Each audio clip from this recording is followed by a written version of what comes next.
Firman Tuhan hari ke-249 5 September tahun 2024, Kitab Mazmur, pasal 42 ayat 7, perikop, doa di tanah pembuangan. Pada hari ini, di hari yang ke-249, tanggal 5 September 2024, diambil dari kitab Mazmur, pasal 42 ayat yang ke-7, dengan perikop doa di tanah pembuangan. Sebagai ayat inti adalah: jiwaku tertekan dalam diriku, sebab itu aku teringat kepadamu dari tanah sungai Yordan dan pegunungan Hermon dan gunung Mijan. Firman Tuhan bacaan pagi diambil dari Kisah Para Rasul pasal 10 ayat 23b sampai dengan 33. Petrus dan Kornelius. Bacaan malam diambil dari Kolose pasal 1 ayat 13 sampai dengan 14. Doa terima kasih. Sebagaimana biasanya, pedoman kita dalam bulan September diambil dari topik jadilah pelaku firman. Yakobus 1 ayat yang ke-22 mengatakan, tetapi hendaklah kamu pelaku firman dan bukan hanya mendengar saja. Sebab kalau bukan demikian, kamu menipu diri sendiri. Itulah pedoman kita selama bulan September. Apabila kita mendengar firman Tuhan dan tidak menjalankannya, itu sama dengan menipu diri sendiri. Itu kata Yakobus, ya. Jadi apabila kita sudah mendengar, memahami dan menjalankannya, jadilah pelaku firman Tuhan. Sebagai perikop pada hari ini, yaitu doa di tanah pembuangan. Ini adalah dari Mazmur Korah, ya, di mana mereka tertekan dan sangat merindukan kehadiran Tuhan, sehingga mereka berdoa dari tempat pembuangan. Itu jelas kita ketahui bahwa pembuangan di Babilonia yang dilakukan oleh Raja Babel kepada bangsa Israel. Apa makna dari doa di tanah pembuangan? Doa di tanah pembuangan terdapat dalam Mazmur pasal 42 ayat 1 sampai dengan 7. Ini adalah menggambarkan kerinduan jiwa akan Tuhan. Jadi adanya kerinduan daripada jiwa mereka akan Tuhan di tengah-tengah kesulitan dan penderitaan. Jadi mereka sangat merindukan kehadiran Tuhan di tengah-tengah penderitaan dan kesulitan yang mereka alami di pembuangan karena sangat tertekan. Dalam ayat ini, penulis yang memungkinkan mengalami penindasan dan penganiayaan Jadi adanya di sana penganiayaan dan penindasan, dan mengungkapkan rasa haus dan kerinduan yang mendalam untuk bertemu dengan Tuhan. Nah, jadi dengan adanya penganiayaan, adanya penindasan, sehingga mereka merasa perasaan yang sangat mendalam dan haus untuk bertemu dengan Tuhan. Dicontohkan sebagaimana seperti rusa, ya, merindukan air. Seperti itulah kira-kira perasaan daripada mereka. Dalam ayat hari ini, yaitu Mazmur pasal 42 ayat yang ke-7, ya, ini mengekspresikan, ya, bahwa kerinduan yang mendalam ada pada pergumulan jiwa dalam pencarian kehadiran Tuhan. Jadi ada pergumulan, kemudian ada pencarian, ya, yang menginginkan kehadiran Tuhan pada mereka. Nah, dalam ayat ini terdapat gambaran tentang gelombang air yang menerpa. Jadi seperti gelombang air yang menerpa mereka, ya, melambangkan, ya, tantangan dan kesedihan yang dialami oleh pemazmur, ya, tetap dilambangkan dengan pengharapan dengan Tuhan. Jadi di sini dikatakan, jadi gelombang air yang menerpa itu melambangkan tantangan dan kesedihan yang dialami, ya,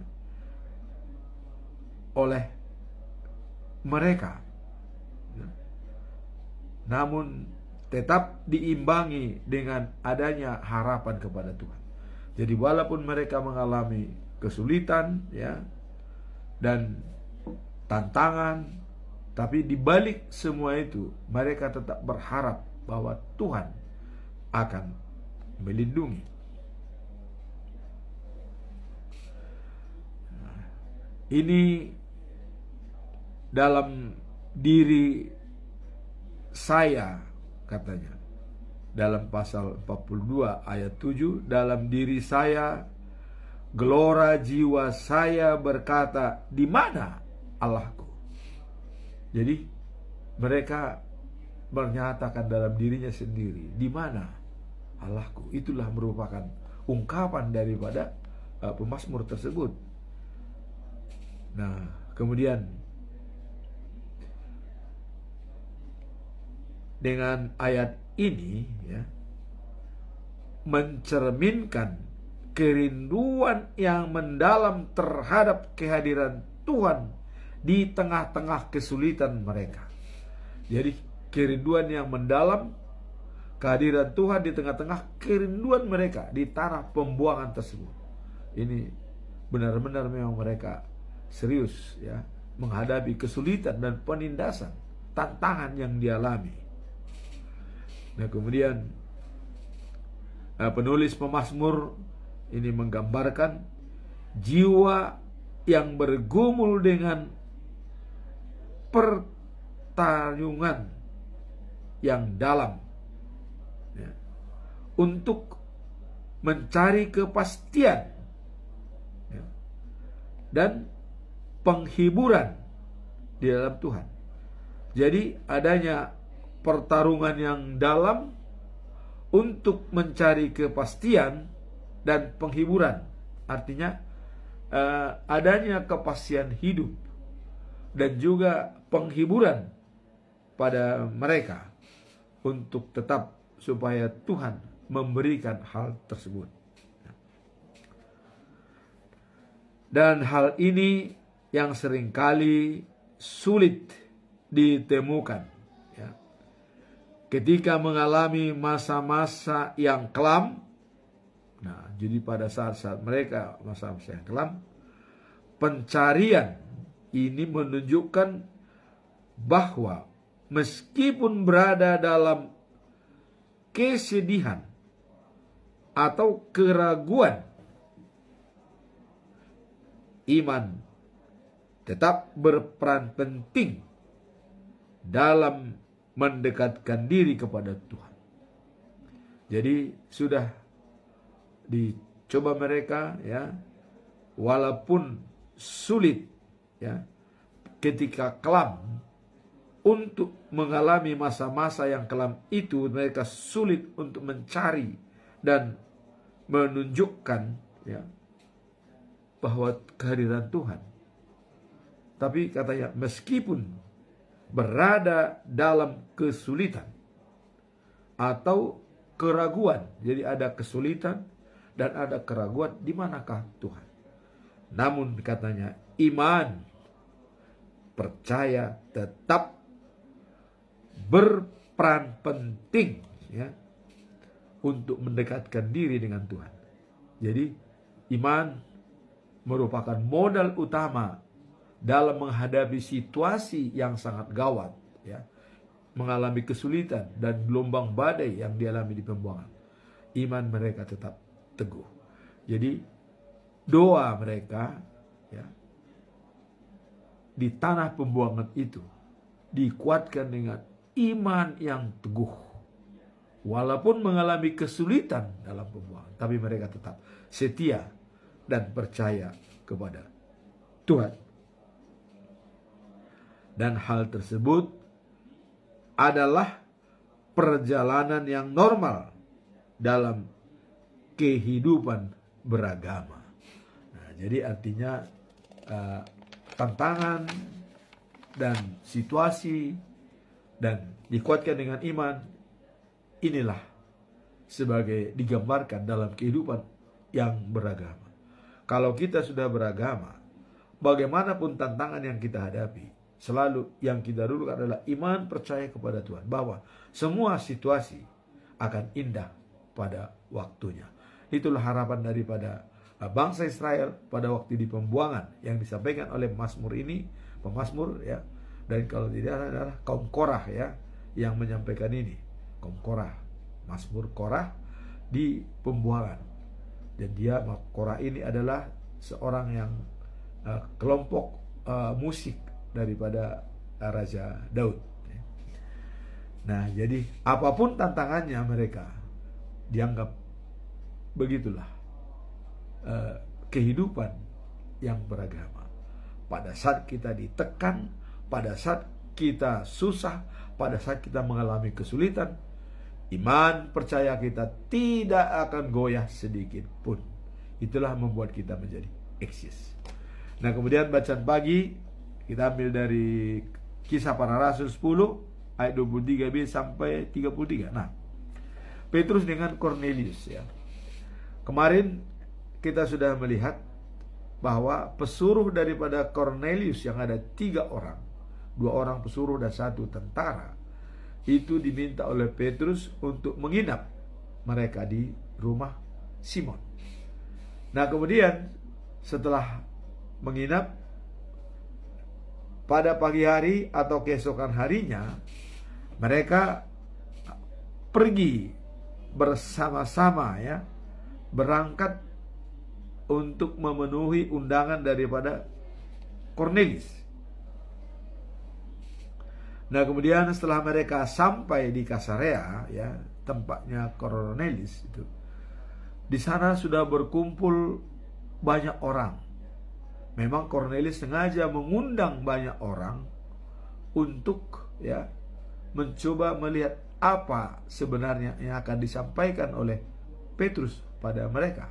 Maka Cornelius mengundang Petrus.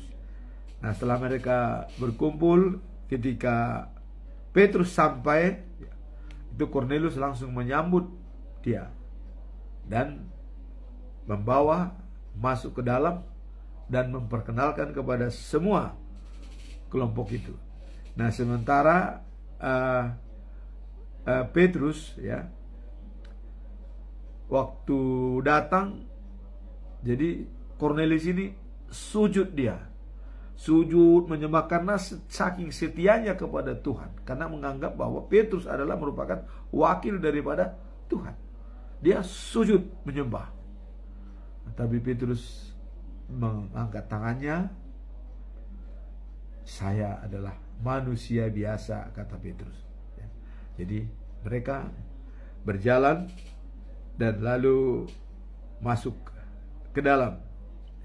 Nah, kemudian setelah mereka melihat banyak orang berkumpul di situ, setelah dilihat oleh Petrus, maka Petrus mengatakan demikian, ya.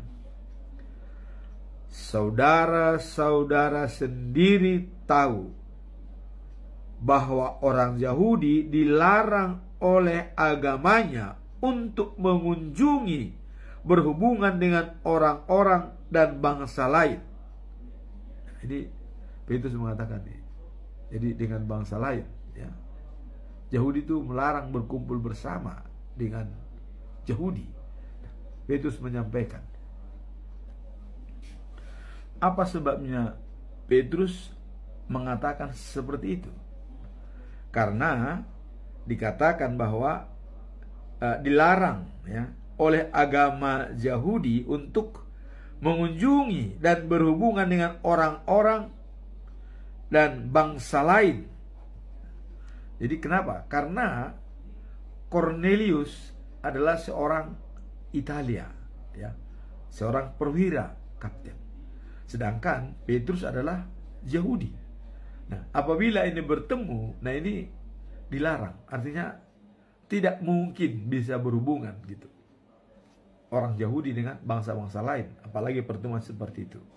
Nah, tetapi Petrus mengatakan, Allah sudah menunjukkan kepada saya bahwa saya tidak boleh, ya, menganggap siapapun juga najis. Jadi Allah sudah menunjukkan kepada Petrus menganggap bahwa tidak boleh siapapun manusia dianggap najis, Yahudi dan non-Yahudi.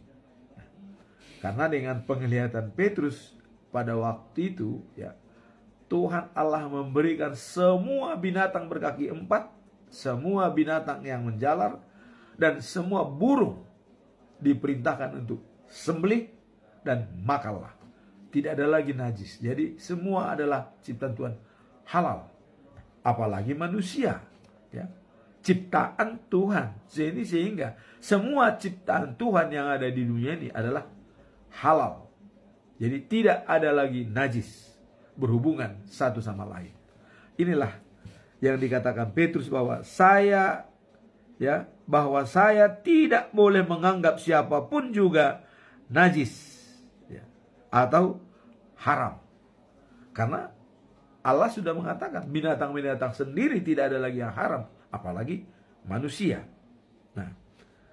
Nah, itulah sebabnya ketika tim minta kepada saya untuk datang, saya tidak berkeberatan datang. Jadi itu alasan Petrus. Jadi walaupun dalam tersebut, undangan tersebut, dalam tradisi Yahudi itu aturan agamanya tidak boleh.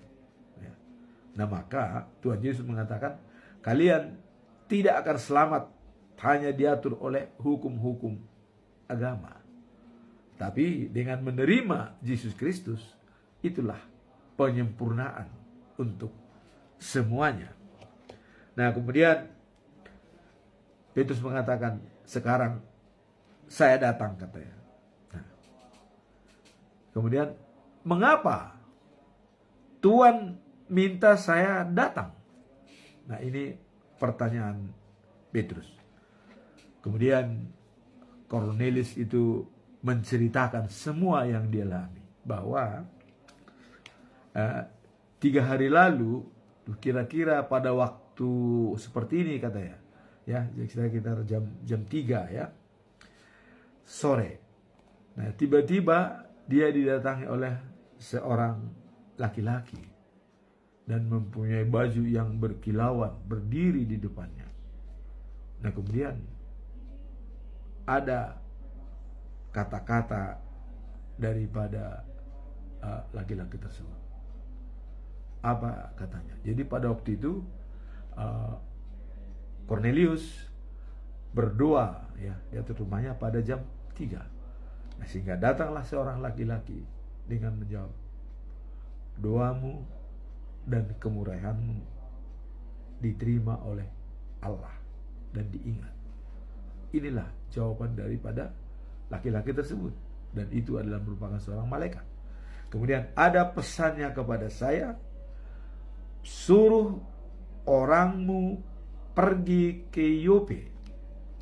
Di sana ada Simon Petrus menginap pada rumah seorang penyamak kulit bernama Simon. Pergilah ke sana dan undang mereka bertemu dengan kamu. Itulah pesan daripada malaikat. Maka saya menyuruh pegawai saya dan dikawal oleh tentara saya untuk pergi menemui Bapak.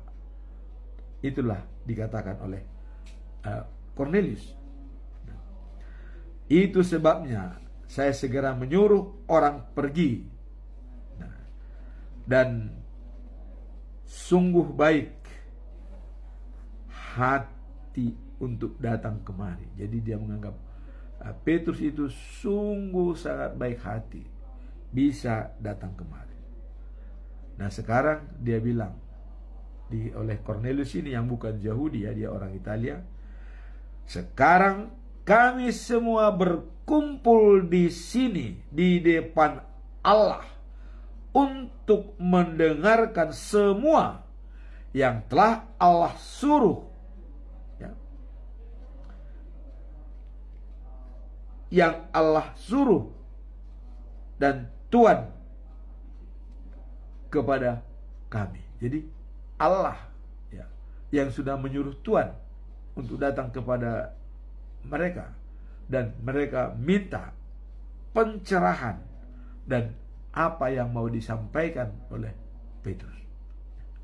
Sampai di sini kita akan melihat apa khotbah daripada Petrus kepada Cornelius dan semua undangannya di rumah Cornelius.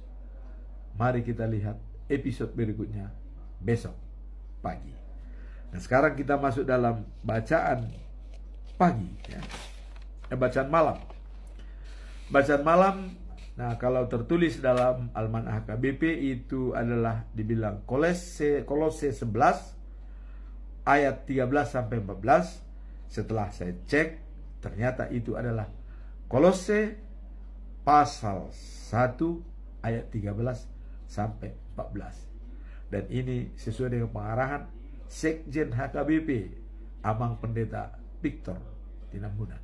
Disampaikan kami di WA itu benar adalah Kolose pasal 1 ayat 13 sampai 14. Doa terima kasih.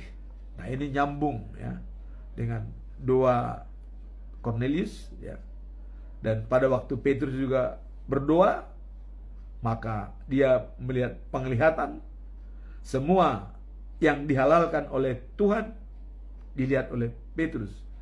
Nah, kemudian doa terima kasih. Nah, Ia telah melepaskan kita dengan kuasa kegelapan dan memindahkan kita ke dalam kerajaan anaknya yang dikasihinya. Nah, ini jadi artinya doa ucapan terima kasih ini kenapa? Karena kita sudah diselamatkan, memindahkan dari kuasa kegelapan menjadi kuasa kerajaan anaknya yang tunggal, Yesus Kristus. Ini sesuai dengan pernyataan Tuhan ya dalam Yohanes ya 14 ayat 6 ya. Yohanes 3 ayat 16. Begitu besar kasih setia Allah kepada dunia ini, maka Dia mengirimkan anak yang tunggal Tuhan kita supaya orang percaya kepadanya beroleh hidup yang kekal dan tidak binasa.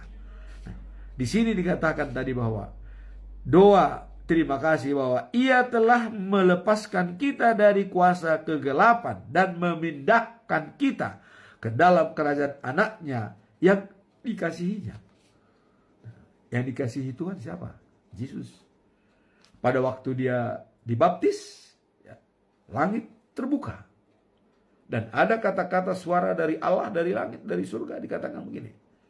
Inilah anak kesayanganku. Kepadanya lah aku berkenan. Dan dia menyenangkan hatiku. Ini kata Allah. Nah, di sini juga dikatakan tadi adalah kita sudah diambil dari kuasa kegelapan menjadi kekuasaan kerajaan anaknya yang dikasihinya, yaitu Yesus. Begitu kita sudah masuk dalam kuasa Yesus, ya kita mengucap syukur karena jaminan hidup yang kekal sudah ada. Oleh karena itu, kita dibebaskan, ya, dari dosa-dosa kita dan telah diampuni. Maka terpujilah Tuhan Allah dengan segala kemurahan dan kasih setianya,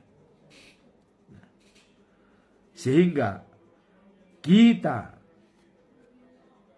sampai pewaris kerajaan surga dan terlepas dari dosa-dosa kita. Inilah kita mengucap syukur dalam segala hal, ya. Mazmur 50 pasal 50 ayat 23. Mengucap syukur dalam segala hal dan memberikan jalan Tuhan lapang untuk diri kita. Nah, begitu kita sudah dibebaskan oleh Tuhan, maka kita menjadi pewaris kerajaan surga. Kerajaan di mana Tuhan Allah pemimpin di sana langsung dengan manusia, yaitu life after life, the news of Jerusalem. Di Yerusalem yang baru, undangan Allah dalam perjamuan pesta dengan menyiapkan daging-daging yang gemuk-gemuk dan anggur yang berkualitas tinggi, dan Allah sendiri yang menyuguhkan itu kepada kita. Itulah the news of Jerusalem. Demikianlah firman Tuhan pada hari ini. Dan besok kita akan melihat kelanjutan apa khotbah Petrus kepada Cornelius dan kawan-kawan waktu dia mengundang Petrus, ya, datang ke rumahnya. Kita lihat besok lanjutannya. Sekian firman Tuhan pada hari ini dan Tuhan memberkati. Amin.